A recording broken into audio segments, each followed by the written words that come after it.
ছোটবেলায় বড়ই গাছে ডিল মারছি, বড় হয়ে খেজুর গাছে ডিল মারতেছি। ব্যাপারটা অন্যরকম না?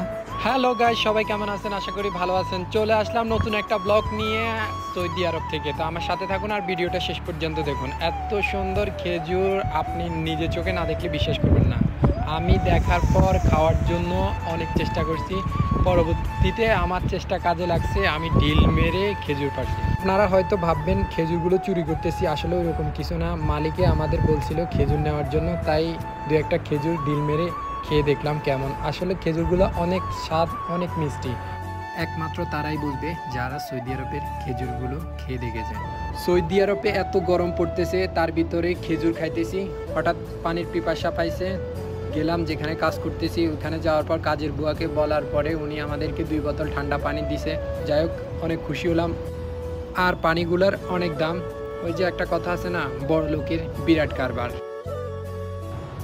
আমি যে বাসায় কাজ করতেছি উনি অনেক টাকার মালিক। তো আপনাকে সামান্য একটা দেখাই, আপনি এই দেখেন, আমাকে এমনিতে দিলেও আমি নিব না, কিন্তু উনি সৌদি আরব থাকা সত্ত্বেও উনি বাইরের দেশে জিনিস ব্যবহার করে। দেখেন, $24। যাই হোক, চলে গেলাম কাজে। গিয়ে দেখলাম একটা ক্যাটটার সম্পর্কে বিস্তারিত জেনে আমি যা বুঝলাম, ওকে 1 মাসে যা খাওয়ায় তা আমি 1 মাসে ইনকাম করতেও পারি না। তো যাই হোক, অনেক সুন্দর আর ওর অনেক টাকা দাম। বড়লোক হলে যা হয় এরকম কিন্তু আমি অনেক বাসাতেই দেখি, কিন্তু ধরতে পারি না। যাই হোক, এখানে কাজের ক্ষেত্রে আমি ওকে ধরলাম, ওকে নিয়ে ভিডিও করলাম, ওকে নিয়ে ছবি তুললাম আর অনেকটাই আনন্দ ফিল করলাম।